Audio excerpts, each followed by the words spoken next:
Well, welcome to another edition of Lunch with the Shark. We've tried to do it 3 times, and third's the charm, isn't it? Welcome. Thank you for joining us on this Friday edition of Lunch with the Shark. Thank you so much for spending your lunch with us. Bon appetit. And first, I want to start by saying happy birthday to Tim. Tim, happy birthday. I hope you have a great year. This is your year. This is going to be the best year yet. Happy Father's Day as well. Happy Father's Day to everybody that is a father out there. To my brothers, Miguel Angel, Gilberto, happy Father's Day. Enjoy it with my nieces and nephews that I adore and I love. Susan Evans, congratulations on an amazing driven the event. I've been on and off hopping into the seminars. Amazing content to everybody that follow her. She is an amazing coach. We love her. She has poured her soul as her team into this event. The nuggets that she has delivered and given to every single attendee, it's amazing. One of the things that I love what she said was that don't be an independent contractor with a business. Fuck your mindset.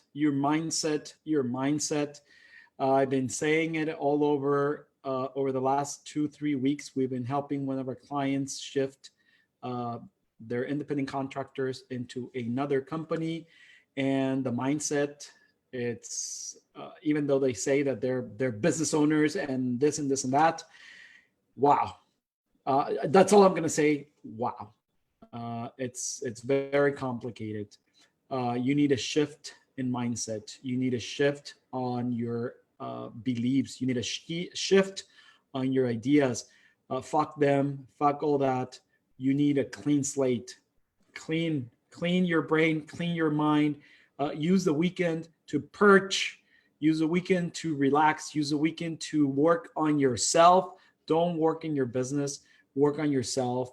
And this leads to our topic that we've been saying. Hey, Gabriel, how are you? Erika, by the way, I hope your mom is doing great. We miss you at the office.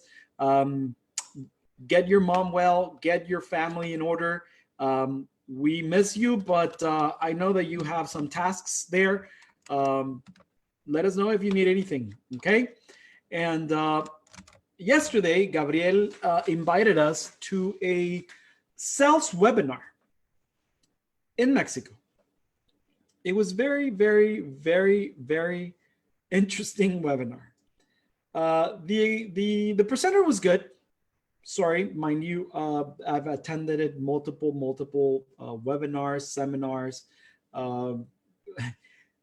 Once you try Tony Robbins, it's very difficult to get to his level. I'm not saying that there might not be other coaches or speakers out there better than him, but he has actually set the bar very high. It's like going to Disneyland. Once you've been to a Disney theme park, it's very difficult to visit any other theme park and not compare it to Disneyland or Walt Disney World or the Magic Kingdom or Epcot Center or any of those theme parks, Disney Paris, Disney Tokyo, Shanghai, any of those. It's very difficult because they've set the bar so high that it's very difficult to not compare them. And comparing things, it's not right. Believe me, you are not supposed to be comparing to anybody else. Don't compare yourself to anybody else. Don't do it. You are unique in your own way. Nevertheless, while I was listening to this guy present his proposition, and mostly he spoke about some tools on sales strategy. He actually spoke about something that Gabriel and I were discussing, and we said, hey, we're going to touch on the topic of Lunch with the Shark today. When I was a kid, I really enjoyed having a sundae or a banana split. But actually, you're not going to let me lie. The best part of the banana split or the sundae was the cherry on top. Added Adding value to your customers is like the cherry on top of the banana split. You truly keep your customer happy, and to keep them from leaving you, you need to provide added value to your customers. And it's not just dumping stuff on them. It's not just over delivering. There's a saying, under promise, over deliver. That's added value. On my first attempt on today's Lunch with the Shark, I actually gave you an example of what added value is. I was talking about two examples. The first one was our insurance broker, Byron. He would go out of his way to contact us at least 4 times a year. And he would tell us what was the status of each of our policies, and not only ours, but our clients as well, so we can support our clients on that. That's an added value from us to our clients. We help them manage their insurance policies. We'll oversee what's the best option, and he will help us. But we have already done business with Byron, and he would go above and beyond to support us. Mind you, we are shifting every single policy that we had with our previous agent to him or Hernan and his team, because they're over delivering. The current insurance, one of the current insurance that we still have with a previous insurance, expired a week ago. We got an email from this insurance agent saying, oh, by the way, your policy and premium is due today, or else it's going to be canceled. Dude, it's a $25,000 a quarter policy. That means that it's a $100,000 premium over the year. I would expected it an email prior to the day of the cancellation from the insurance company saying, hey, by the way, your premium is due in 30 days. Cash flow issues, $25,000 right now, there and there. It's a little bit complicated. We did the payment. Everything was fine.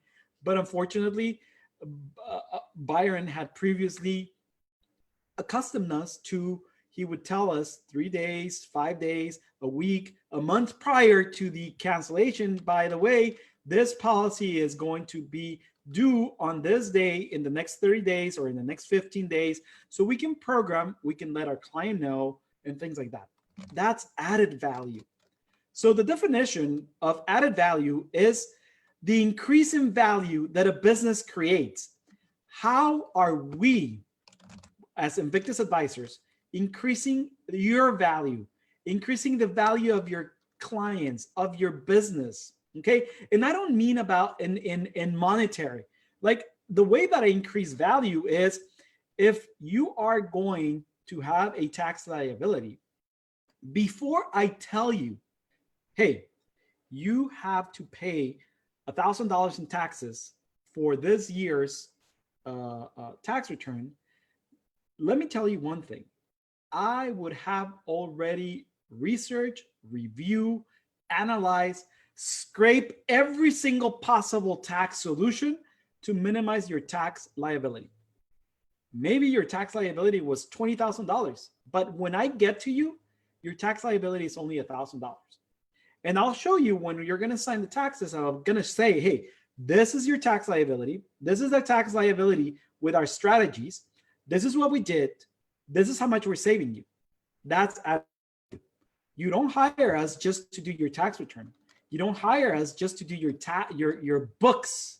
We don't do books. We do accounting. So we're adding value. Byron, on the other hand, he was adding value to us and helping us add value to our clients by helping us manage our clients' insurance policies. And in turn, we would go back to our clients and say, this is your premium, this is because, this is that, so forth, so on. That's increasing value. For example, if you are a company that makes and sells hats, then an added value might be to embroider the hat for free internally. Thank you for buying or something, or engraving the name of the customer. Wouldn't you think that the customer would appreciate an inside embroidery on that hat that he's going to, or if you know that it's a gift for a client, a message from your client to his client inside? That's added value. You're providing value on behalf of your own client. He's going to remember forever and ever that you did that for him. We've done multiple things that our clients still talk about till this day of added value. Whenever you walk into Neiman Marcus, and most people there that help you know your name, and they have the right size for you, they have the products that arrive that know that you're gonna like, that's added value.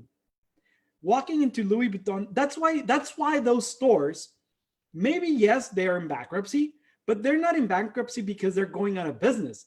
They're bankruptcy because it's a strategy to fix or to reallocate or restructure their debt. Okay, that's different. We might talk about bankruptcy because bankruptcy is not a bad thing. That's added value. Okay, the added value is the embroidery on the example of the hat. In service business, it could be where you set a deadline and you deliver the service before the deadline. For us at Invictus Advisors, every single monthly client, even though their tax returns are due on or before March 15 or April 15, with us, no client goes on an extension. No client goes on an extension to present and file their tax return. And even though this year there was a little bit of complications, as we know, no client will go on extension on July 15th.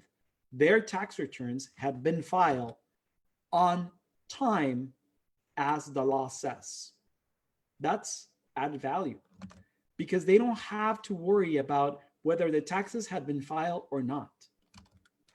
We talk to our clients 2, 3, 4, 5, 6 times a year or more, and we are informing them on the status of their numbers, how they're doing, how are they not doing, what would be their tax implication, what would not be their tax implication, what would be their tax liability at the end of the year, and so forth. So we can plan accordingly. Okay? And here are 6 secrets to add value in your business. Secret number 1, the faster, the better. The first way to increase value is simply to increase the speed you deliver the kind of value people are willing to pay for. Successful people know everybody is impatient. People perceive a direct correlation between speed and value of your offerings. Okay? A person who can do it for you fast is considered to be a better and competent person offering a higher level of quality than a person who does it slowly. We at Invictus Advisors, and I'm talking about us, we have a policy that will return or answer your email within 24 to 48 hours. That does not happen. We try to answer every single email, even if we told you that we would respond within 24 to 48 hours, the same day you emailed us. Okay? The same day you emailed us. If it's something that it could be fixedly quick, we fix it prior to answering, and we immediately tell you this has been fixed. And if not, at least you know that it's going to be answered within 24 to 48 hours. And we do so. Number 2, offer better quality. Focus. The second key to create wealth is by offering better quality than your competitors at the same price. Remember, if you're in services, you're not a commodity. If you're selling a product, it might be a commodity, so it's difficult, okay?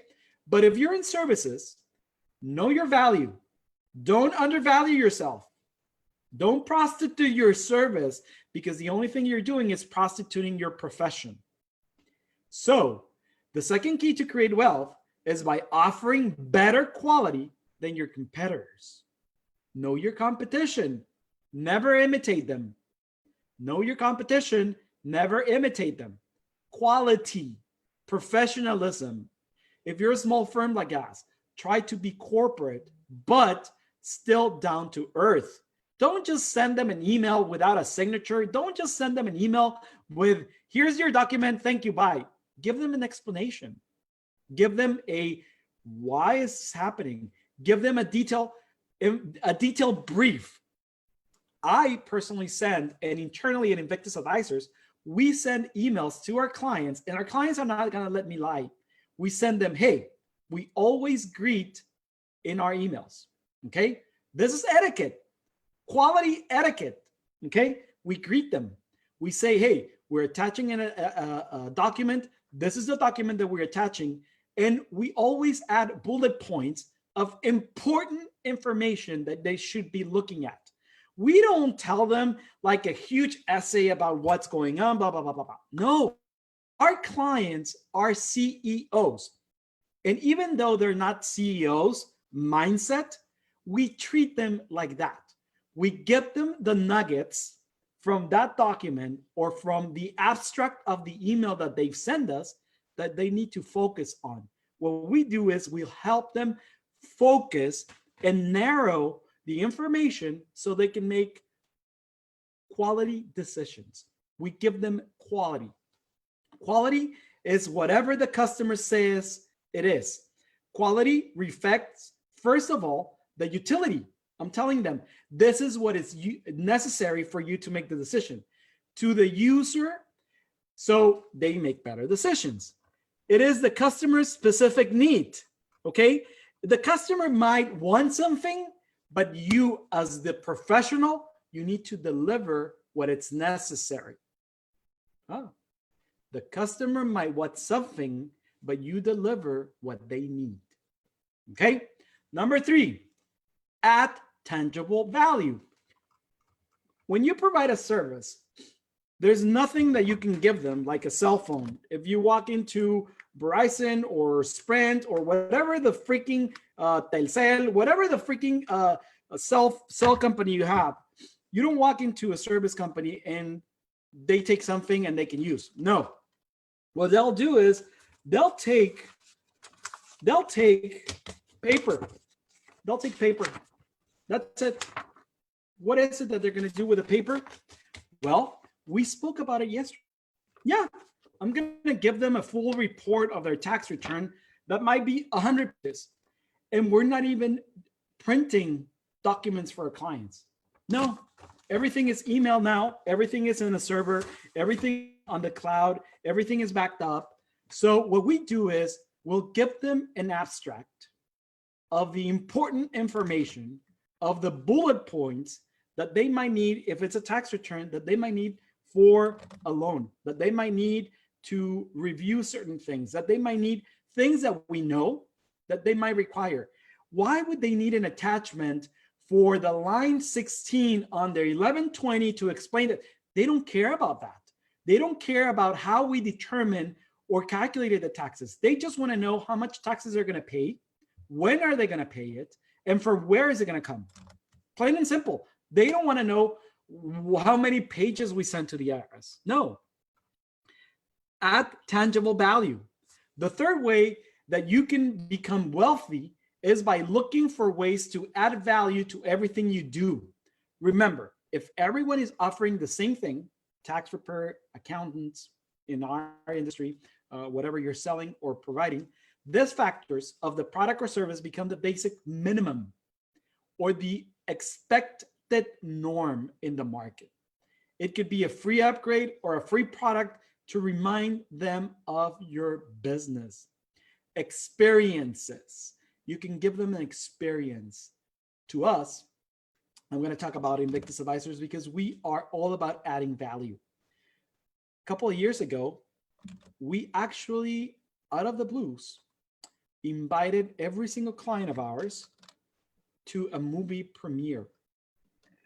It was like 3 years ago or 4 years ago that Ben Affleck's The Accountant was coming out. We actually got the opportunity to offer our clients a premiere before it got to the movie theaters for them to watch it. We invited them, we treated them. Until this day, clients are still talking about.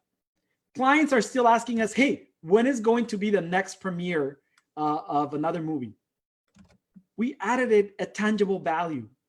It did not cost us a lot, but we actually enjoyed the relationship with our clients, getting to know them better, knowing their spouses, whomever they invited. It actually was a tangible, because we don't provide any service that you can touch. If we offer you an LLC, what are we going to give you? Nothing. It's a corporation. That's it. Number 4, increase convenience. Make yourself accessible. Not you directly, but your team. Okay?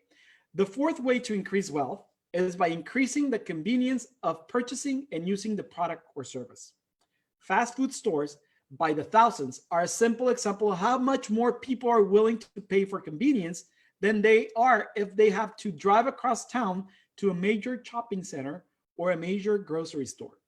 Uber Eats, Grubhub, Postmates, all those so far had made our lives amazing. Mind you, the experiences with some of the restaurants that we personally have ordered has been negative, null, lacking. People, if you're offering to the restaurant industry, if you're offering delivery, okay, double check, triple check your orders based on what the client ordered. I'm going to tell you that 80% of the orders that we placed for delivery had been incomplete or inaccurate. Incomplete or inaccurate. If you are in the industry, controls, check marks, okay? Increase convenience for your clients. Number 5, improve customer service. A 5th way of creating value and increasing wealth is by improving customer service. The experience between your client and you has to be of the utmost pleasant. Disneyland creates an experience with their customer service. If you walk to a cast member and ask them, "Hey, at what time is the 3 p.m. parade?" Cast members know already that you're not asking about the time. You're asking about the place. And they will instruct you pointing with 2 fingers. And I'm going to tell you about the story about the 2 fingers. Because little kids, kids cannot see that way up. So by them utilizing 2 fingers, kids, by going up, can see the finger that it's underneath and see where they're pointing. So what they'll do is they'll point with 2 fingers and say, "Oh, by the way, the 3 p.m. parade, it's going to start by Main Street and it's going to end up in Small World. You might be able to see in this areas." If you see I'm doing gestures as like cast member, because I've been to Disneyland like 100 million times, but that's an example. Their customer service, they think about every single possible scenario. People are predominantly emotional. We tend to buy because of emotion. We tend to complain because of emotion. We tend to serve because of emotion. So customer service, it's an experience. They are greatly impacted by the warmth, friendliness, cheerfulness, and helpfulness of customer service representatives. If you speak to a client over the phone, genuinely sound concerned, genuinely sound that you care, smile. People tend to notice if you're not smiling on the other end of the phone. Don't eat, don't chew, Don't drink because it sounds. Be attentive. Be knowledgeable. Okay? Customer service. And number 6, offer plan discounts. This involves finding ways to sell higher and higher volumes of products and services to more and more people at lower and lower prices. That's very simple, okay? It's a rule of business. The higher your number of clients, the lower your cost. Therefore, transmit that cost savings to your customers or add something else that they're not expecting, okay? How could you offer a product or service of good value at even a lower level? I just gave you the tip. I just gave you the solution. At a higher database, at a higher number of clients, your cost should not increase proportionately. Let's say that you have 50 clients, okay? And then you increase to 100 clients. Your costs are not going to duplicate. They should not duplicate. If your costs duplicate, call us because there's something wrong. Either your accountant's not doing something right, your costing department is not doing something right, there's something completely wrong going on, okay? Your costs should not duplicate. Therefore, your profits are going to be higher. Transmit those profits. Reduce your prices. Give them an incentive. Give them a discount. Okay? How can you squeeze out the cost of getting that product or service to the customer and pass the savings onto them? It's very interesting. Add value, people. Add value, people. Add value. I sound like a broken record. Yes, I don't care. Add value. Give them experiences. Give them an experience that they cannot forget. Okay? The better the experience, the more they're going to refer you. Okay? Some of them are going to want to keep them all to yourself. You know who you are. Okay? Because you might be a diamond. Okay? And they don't want to share that diamond. Ask. It's been an amazing week. I always enjoy talking to every single one of you. Have an amazing weekend. Disconnect, relax, unplug, enjoy your families. Say happy Father's Day to all your fathers on earth, on heaven, or whatever you think they are. And I'm going to end up today's with our traditional Monday and Thursday and Friday's quote. All wealth comes from adding value, from producing more, better, inexpensive, faster, and easier than someone else. Let me repeat that. All wealth comes from adding value, from producing more, better, inexpensively, faster, and easier than someone else. Brian Tracy. He's a motivator, speaker, and self-developer author. Follow him. Read. Thank you so much for joining us. Happy Father's Day. Happy weekend. Happy summer. And we'll see you Monday with our amazing guest, Carla. She's going to have an amazing business psychology topic. I don't remember what it is, but join us. Thank you. Bon appetit.